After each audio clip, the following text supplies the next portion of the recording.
Sejam bem-vindos, meus caros alunos. A aula de hoje nós vamos falar sobre os planos inclinados. Então, o que é um plano inclinado? Como o próprio nome já diz, é um plano onde o corpo vai deslizar e ele vai ter um certo ângulo de inclinação aqui, com a horizontal. Tá? Nós sempre vamos pegar esse ângulo em relação à horizontal. Às vezes, o que acontece é que o problema dá não um ângulo com a horizontal, mas ele te dá esse ângulo aqui, com a vertical.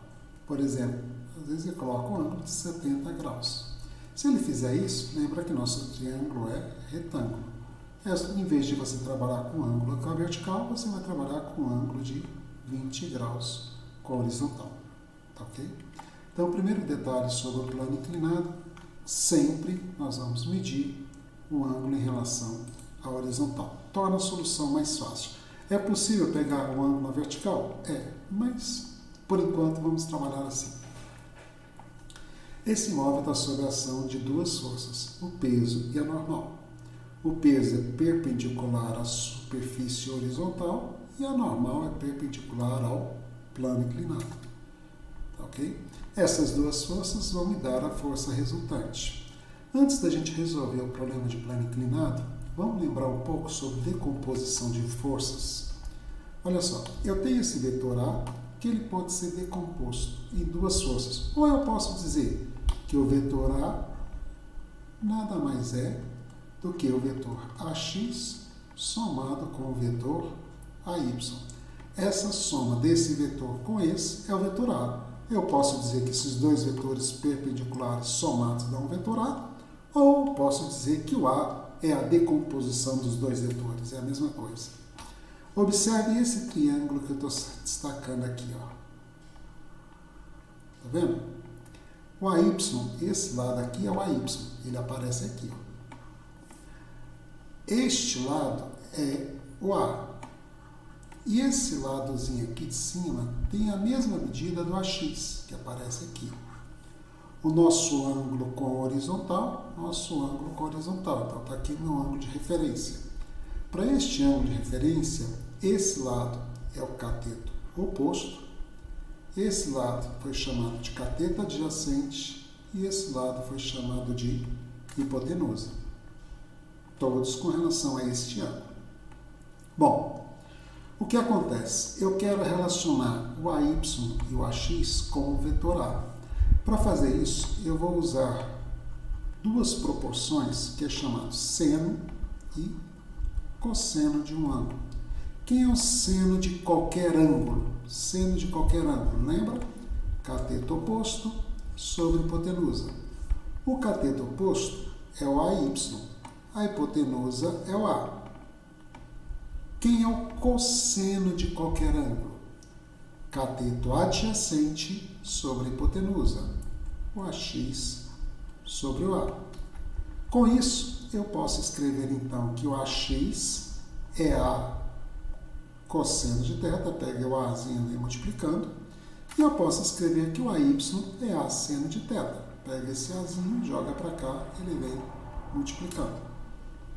Com essa ideia de decomposição de vetores, nós vamos tentar resolver o problema do plano inclinado.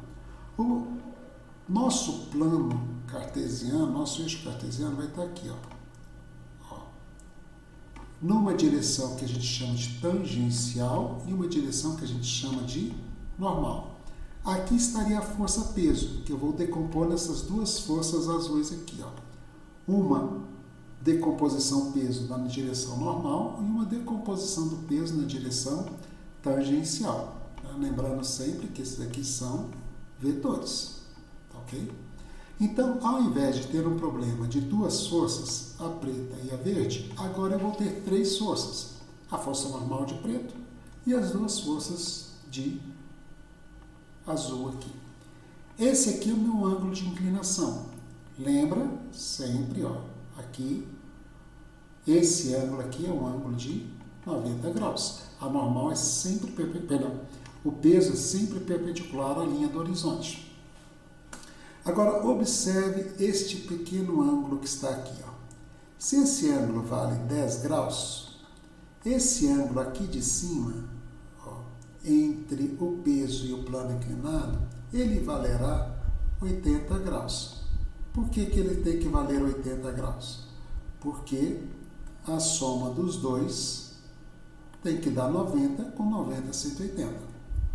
Então aqui nós temos 80. Se aqui nós temos 80, esse ângulozinho aqui, ele vale 10. Porque o plano cartesiano ele forma 90 graus entre os dois eixos. Então, uma coisa nós observamos, o ângulo entre o peso e a componente normal é o mesmo ângulo de inclinação do plano inclinado, eles são congruentes. Esse triângulozinho aqui, ó, ele vai aparecer do lado de cá, aonde peso normal, peso tangencial, aqui está o peso tangencial, que seria o cateto oposto, o peso normal, que seria o cateto adjacente, o ângulo de 90 graus e o peso, que seria a minha hipotenusa. Mesma coisa que nós fizemos no passado. Se eu escrever aqui seno de θ, quem é o seno de θ? Cateto oposto, peso tangencial, peso tangente, sobre a hipotenusa, que é P. Se eu escrever o cosseno de θ, é o cateto adjacente, peso normal, sobre a hipotenusa P. Com isso, a gente tem as componentes tangencial e as componentes normal do meu plano inclinado. E a partir de agora, o que acontece é que nós vamos sempre fazer isso, decompor a força-peso em duas forças. Por quê? Porque esta força normal e essa componente normal do peso, somadas, elas vão dar zero. O bloco desliza sobre o plano inclinado. Assim, a minha força resultante no meu plano inclinado será apenas o peso tangencial.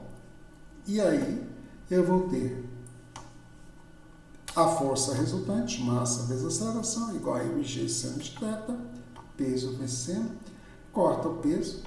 Daqui eu tenho que a aceleração será g seno θ. Ou seja, se você tiver um ângulo de inclinação 30 graus com horizontal, esse bloco vai descer esse plano com uma aceleração que seria 10, aceleração da gravidade, vezes o seno de 30 graus. E o seno de 30 graus é meio. 10 vezes 1 meio, isso vai dar 5 metros por segundo ao quadrado. Vamos agora aplicar essa teoria na solução de alguns problemas. O primeiro problema é bem simples. Você tem um bloco que está preso a essa parede por um fio. Eu quero que você calcule a tração no fio e a aceleração do bloco quando ele se arrebentar. Então, aqui nós teríamos a nossa força peso, mas eu vou decompor o peso na componente tangencial e na componente normal. E esse bloco está preso, o que significa que a força de tração, ele está em equilíbrio, significa então que a força de tração tem o mesmo valor do peso tangencial e a força normal tem o mesmo valor do peso normal. Assim, a tração vai ser igual a P seno de θ, o peso do bloco é 500, a massa é 50, a gravidade 10, eu vou ter uma tração de 250 newtons. Agora, com o rompimento da corda, se eu romper essa corda, o que vai acontecer com o meu bloco? Essa força de tração deixa de existir, essas duas continuam existindo, mas a soma continua dando zero. A força resultante vai ser só a componente tangencial do peso, portanto, M vezes A vai ser igual a mg seno de θ, peso seno de θ, a massa nós podemos cortar, e a aceleração vai dar 5 metros por segundo ao quadrado, exatamente o que a gente tinha feito anteriormente. O próximo bloco, nós temos uma figura onde temos a massa de A 30 kg, a massa de B 20 kg, são ligados por fios ideais, e aí você vai ter que achar a aceleração do sistema e a tração no fio que liga os dois blocos. Primeira coisa que nós vamos calcular, eu tenho aqui o peso de B, a força de tração para cima, o bloco A, a componente tangencial e a componente normal, a força normal e a tração para cima. Essas forças não são ação e reação, preste bastante atenção. Elas não são ação e reação, mas elas têm o mesmo valor. Então, o que vai acontecer? O peso do bloco B é fácil de calcular, massa vezes gravidade. Então, aqui nós vamos ter 200 newtons. O peso tangencial de A vai ser P seno de 30. Peso de A é 300, seno de 30 é meio, isso aqui vai dar 150 newtons. A força normal e a componente normal do peso de A se equilibram, porque ele vai estar sempre em cima do plano, deslizando sobre o plano. Então, olha só, esse sistema quer ser acelerado para cá por 150 newtons. Esse sistema quer ser acelerado no sentido oposto por 200. A força resultante vai dizer para mim que no A eu tenho uma aceleração para cima e no B eu tenho uma aceleração para baixo. Aí a força resultante no bloco A, tração menos o peso tangencial, que é a massa vezes a aceleração, e no bloco B é o peso de B menos a tração, que é a massa de B vezes a aceleração. Com isso, nós vamos ter essa soma de equações, o mais T e o menos T vai embora, a soma das massas, que vai dar 50, e o peso de B somado com menos o peso tangencial de A. E com isso, achamos que a aceleração vale 1 metro por segundo ao quadrado. Agora, para determinarmos a tração no fio, basta substituir o peso nesta expressão ou nesta, tanto faz. Eu vou substituir na de cima, 150, T menos 150 é igual a 30 vezes 1, T é igual a 180. Se eu tivesse substituído na de baixo, 200 menos T é igual a massa de B, 20, vezes a aceleração, que é 1.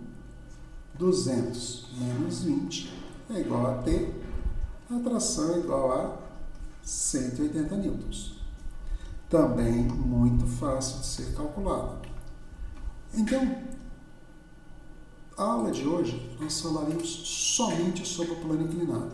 O que você tem que lembrar sobre planos inclinados? Primeiro, o ângulo sempre em relação à horizontal. Segundo, você, quando trabalha com plano inclinado, você decompõe o peso, a gente decompõe o peso na componente tangencial e na componente normal. Essas duas componentes somadas dariam minha força-peso. Aqui eu vou ter a minha força normal e esta força normal se equilibra com a componente normal do peso. Por quê? Porque ele vai ficar sempre sobre o plano. Se a força normal fosse maior que o peso, ele sairia do plano. Isso é possível? É, quando você joga uma bolinha e ela quica na mesa, ela vai batendo e pulando na mesa. Então, quando a bolinha vai batendo na mesa e quicando e pulando, o que acontece? A normal é maior que o peso. E aí ela salta da mesa. Ao saltar da mesa, eu continuo tendo o peso para baixo, mas eu não tenho mais a normal. O que ela vai fazer? Voltar a bater na mesa. Quando ela bater na mesa, a normal, força normal, maior que o peso. Então ela vai continuar saltando. No plano horizontal, no plano inclinado, vai ser sempre a mesma coisa.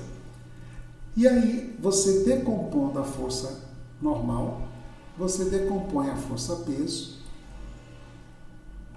Essas duas forças se equilibram. A força resultante vai ser a componente tangente do peso.